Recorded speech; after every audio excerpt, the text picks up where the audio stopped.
Bien bonjour tout le monde, bienvenue à cette merveilleuse épisode de Laser Blazer Live and the Grand Adventure of Life. Aujourd'hui, on va faire un petit peu de cuisine.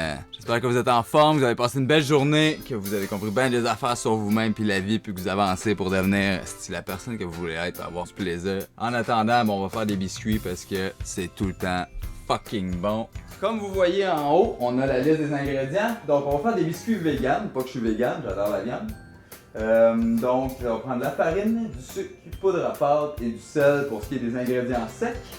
Et puis ensuite, on va prendre banane ou patate ou un mélange des deux. Les deux vont fonctionner, il faut quelque chose pour remplacer les œufs.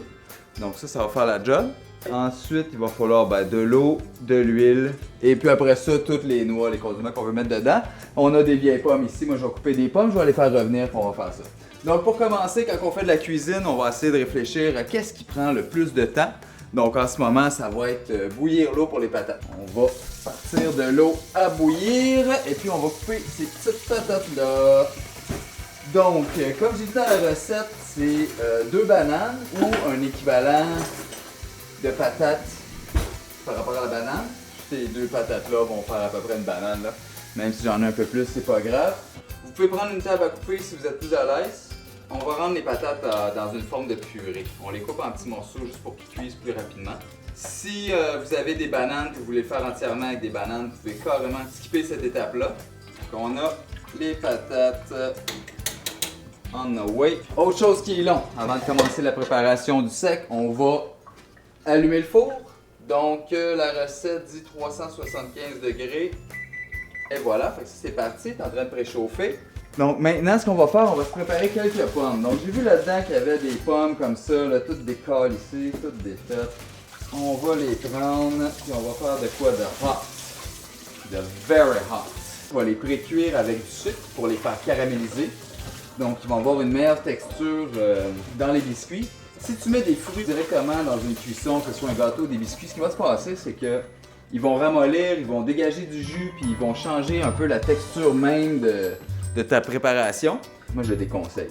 Originalement, on mettait des noix, des canneberges secs. Si vous voulez mettre des fruits ou par exemple des ananas, il faudrait réduire un peu le jus qu'il y a à l'intérieur. Vous pourrez justement comme je vais faire, les caraméliser, qui vont rendre la cuisson plus facile après. Ils vont moins changer la texture ou affecter la chimie de la recette parce que c'est vraiment de la chimie. Tu sais, si jamais vos amis ont des préjugés contre le véganisme, contre le monde qui mange moins de viande, qui mettent pas de viande dans leur truc, de 1, on s'en calisse. De 2, vous n'êtes pas obligé de leur dire que c'est vegan. Ils vont tellement capoter sur la qualité des biscuits. Ils vont s'en calisser que ce soit vegan ou pas. Je vous le garantis.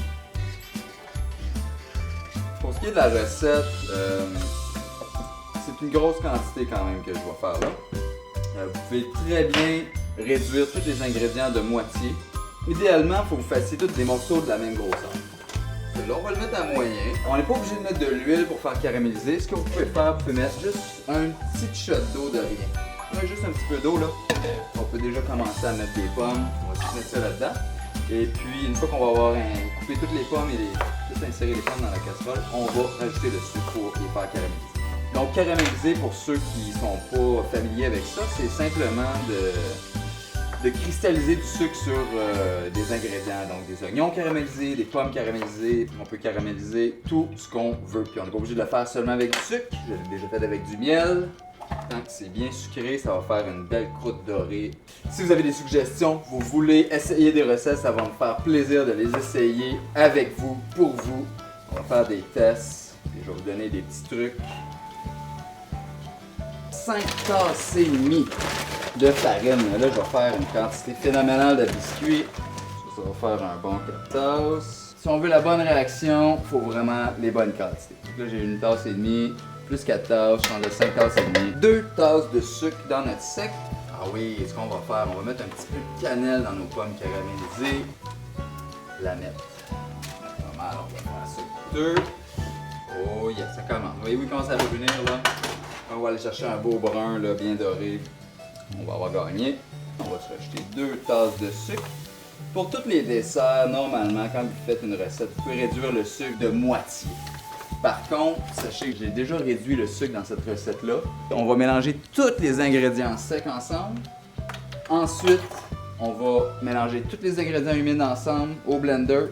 Et puis là, on va les mélanger les deux ensemble. Une cuillère à soupe, c'est au moins ça. Donc, il faut que ça déborde de la cuillère. Même je pourrais en mettre un peu, là, un peu plus. Là, voyez-vous, ça, c'est une bonne cuillère à soupe.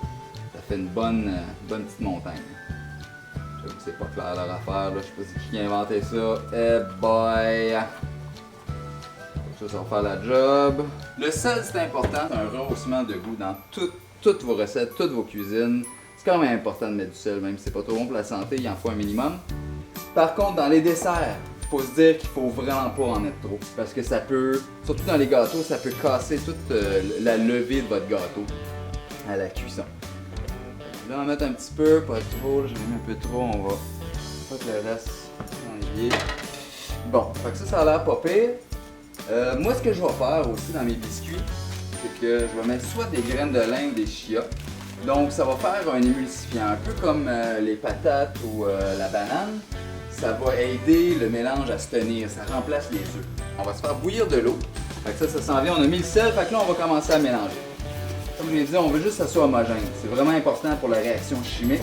Si c'est pas homogène, il y a des tas de farine, des tas de poudre à pâte ou des choses qui sont mal mélangées avec le reste, ça va faire chavirer l'intégrité de notre recette. Mes secs sont prêts. On va mettre ça de côté pour une petite seconde. Puis on va préparer les liquides. Bon, là, je mets à peu près 2 cuillères à soupe. Et puis, je vais faire un petit mélange, comme j'ai dit, avec aussi des graines de chia. Donc, je vais juste le mélanger dans l'eau chaude.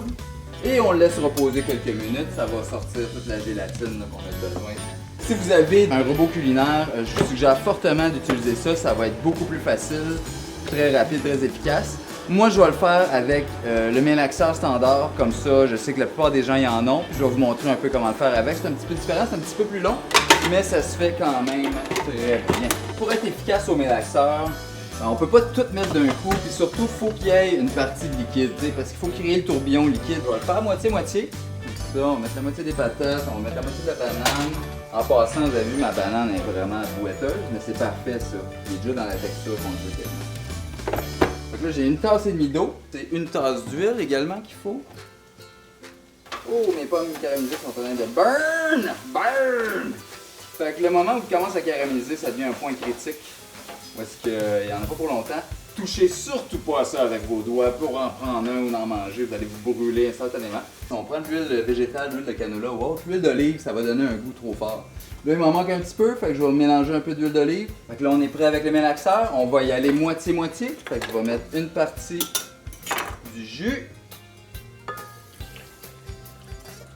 Ça. L'huile, on va pas l'insérer tout de suite. Ça. On va mettre ça. Oh yeah, baby! Maintenant, on va mettre la moitié de cette huile-là. Donc comme je disais, il faut être quand même patient au blender. On va peut-être devoir s'aider d'un instrument pour aller mélanger le fond. Faites attention qu'il ne soit pas allumé ou peut-être pas mal. Fait qu'assistez pour être sûr qu'il n'y a pas des patates là, qui bloquent. Mais là, on commence déjà à avoir une super belle texture. Je sens que ça va être délicieux.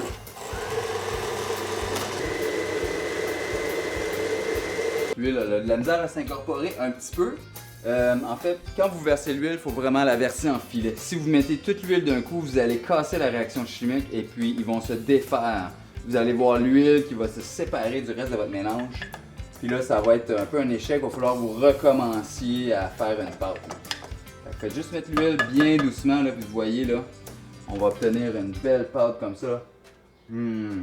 Si on l'aurait fait au robot, on aurait déjà terminé parce qu'on avait l'espace de tout intégrer. Là, on va le faire en 2 shots. Banana! Attention d'eau. Là, on veut manger les biscuits, il va falloir se grouiller. On va mélanger ça.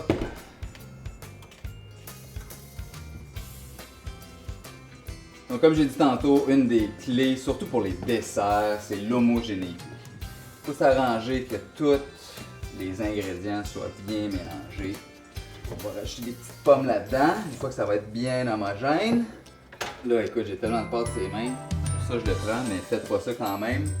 Je vous déconseille de le faire. Prenez une spatule ou quelque chose. Je vais utiliser la protection de la pâte, mais ça sera peut-être pas assez pour ça. Fait que là, on va bien mélanger ça. On fait des petites boules.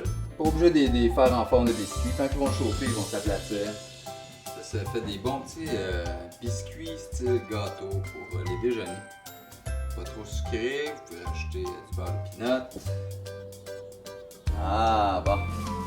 Le four est déjà préchauffé. Sans crainte, on met ça là. Au moins 25 minutes.